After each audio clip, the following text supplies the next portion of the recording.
Alright, guys, we are in the next section, and these are 61 to 80 question numbers of the paper that I attempted.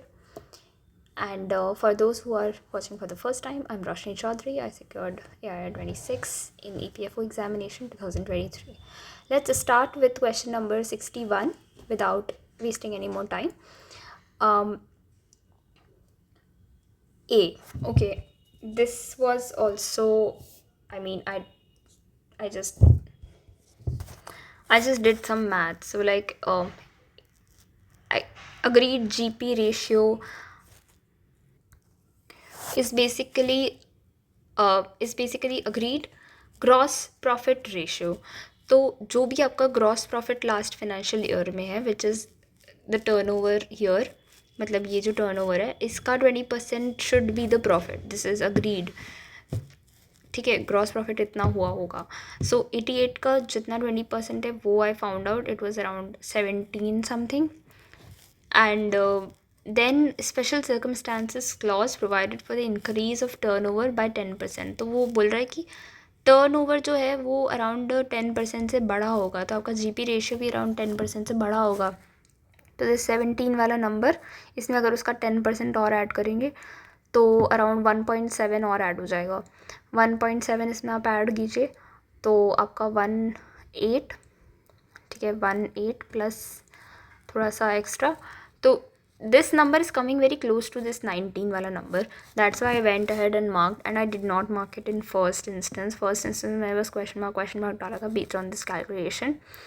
But second iteration में मैंने इसको mark करा था क्योंकि मेरे को risk लगा के ले लेना चाहिए. सब में ले लिया है तो why not this.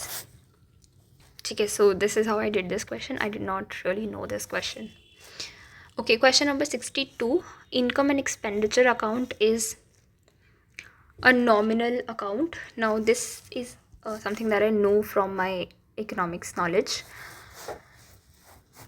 so I just marked it after knowing it. ठीक है, 63 का A, तो legacies are generally capitalized and taken to balance sheet. I had no clue what the suspense account is, and again this was a guess.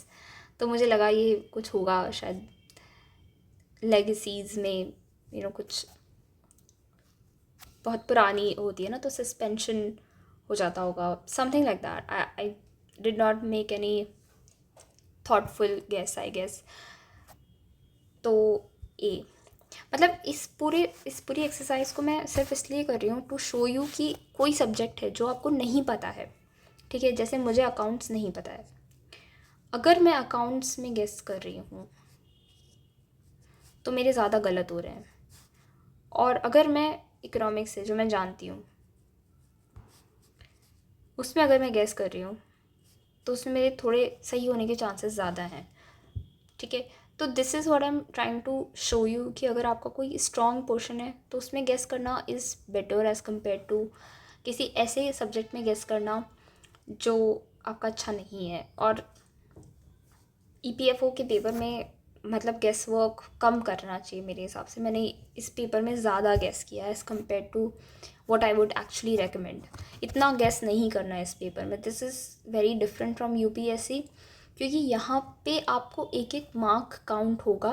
This is not qualifier, तो इतना guess नहीं करना है. This is too much गेसिंग.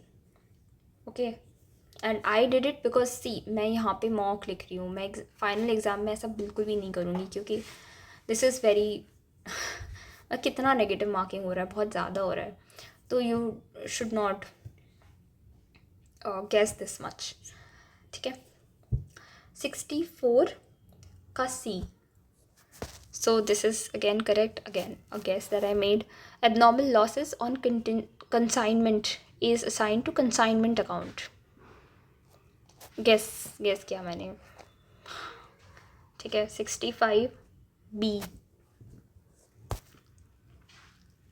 I think this I had read somewhere बहुत पहले. मुझे exactly इस मतलब मुझे नहीं याद है कि मैंने क्यों पढ़ा था ये, बट हो सकता है कि ये चीज़ कहीं शायद कहीं तो आई है. And I had an idea that this is called joint venture account. So that's why I marked it joint venture account. इसमें कुछ guessing work नहीं था. I just know this and I marked it. 66 का D. Okay. This is maths. This is really not accounts. This is maths. अगर आपकी sales 20 हुई है तो और ग्रॉस प्रॉफिट की रेट आपकी 25 है, तो हो सकता है कि आपका जो कॉस्ट ऑफ गुड्स सोल्ड थी वो आपकी 16 थी, है ना. उसके बेसिस पे आपका जो 25% आपका हो रहा है 4 lakhs. और ये जो 4 लाख है यही आप ऐड कर रहे हैं. That's why you are getting the sales of 20 and जो वो पूछ रहे हैं amount of gross profit is this. This is maths. This is really not accounts. अब 67 सी.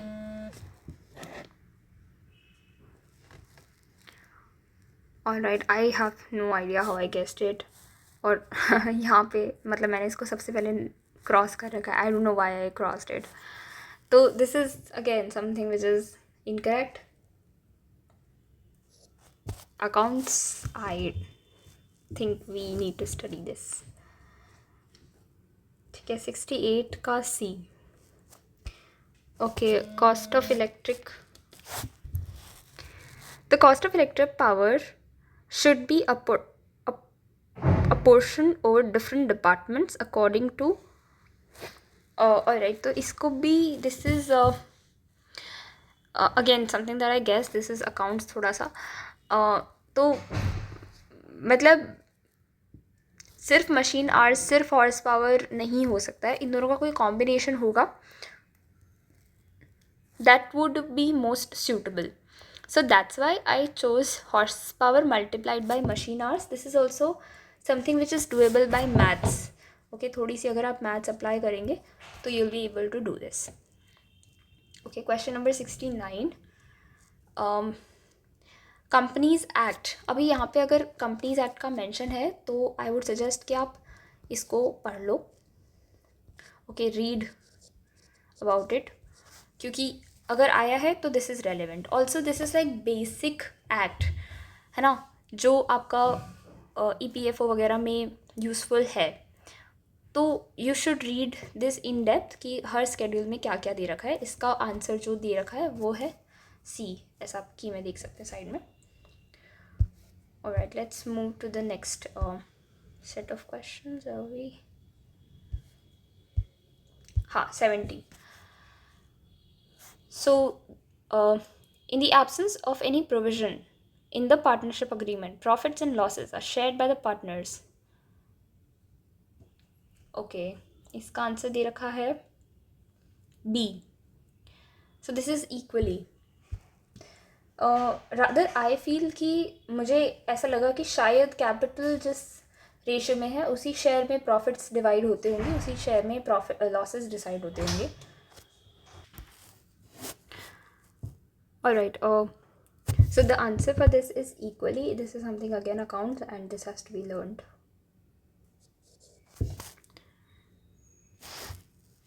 Alright, 71. Works committee, safety committee and canteen management committee are examples of. A. Workers participation in management. ठीक है, this is correct. See, again इसमें अगर आप सोचें कि मैंने कैसे सोचा होगा, सजेशंस तो नहीं है. ये क्या, इसमें क्या सजेशंस है? हाँ ठीक है, थोड़े बहुत सजेशंस हैं but we can consider it एक बार के लिए. एजुकेशन तो पक्का नहीं है. कोऑपरेटिव्स ना, इतना ज़्यादा सही नहीं लग रहा, right. And workers participation in management, so this is like more appropriate than suggestion. Participation में आपकी कैंटीन में पार्टिसिपेशन, सेफ्टी वर्क्स कमेटी वगैरह सब में पार्टिसिपेशन की बात हो रही है. सो this is again something that I guessed and I don't know the answer upfront. मुझे नहीं पता था. Okay, which one of the following is not part of aims and purposes of ILO as per Philadelphia Declaration? Labor is not a commodity. ये है. Freedom of expression and association are essential to sustain progress. ये भी है. Poverty anywhere constitutes danger to prosperity everywhere. ये भी है. The war against want requires to be carried with unrelenting vigor within each nation and is solely the responsibility of government.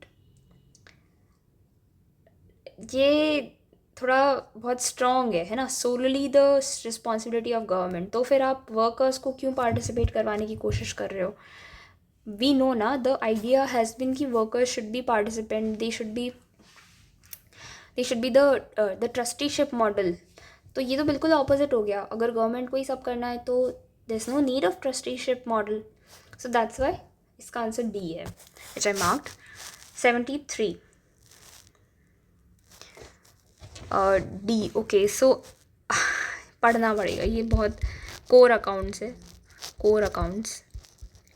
And I really did not know. I just marked it in like second या third iteration में मैंने इसको mark किया है. और इसका answer evolutionary business. पहले मुझे इन दोनों में से एक लगा था, मैंने इसलिए इन दोनों को मार्क करा था. बट सेकेंड राउंड में फिर मैंने ये मार्क कर दिया. सेकेंड राउंड में जनरली ऐसा हो जाता है कि you tend to overthink things. So this was something which was wrong for me. So the answer is D. 74 का process in which representatives of workmen and employer come together and discuss the problem and then come to a mutually satisfactory agreement. इसका answer conciliation है. I don't know why I'm of this. मुझे इन दोनों में confusion तो था ही, but मैंने ये क्यों मार्क करा है? Again something that happened in the exam. Conciliation और arbitration तो आप हटा ही सकते हैं क्योंकि arbitration नहीं है ये, है ना. और adjudication भी नहीं है. This is not a judge pronouncing the judgment, right? So these two could have been removed. इन दोनों में doubtful थी मैं, and I went ahead with collective negotiation. But this could have been done by the polity knowledge as well, थोड़ा बहुत. ठीक है. 75th का C. So questions relating to application और interpretation of standing order certified by Industrial Employment Act. ये मैंने थोड़ा बहुत इकोनॉमिक्स में पढ़ रखा है. That's why I knew कि इसका आंसर लेबर कोड है. तो Industrial Employment Act ये भी आपको पढ़ने की ज़रूरत है. Read this nicely. Okay, next question.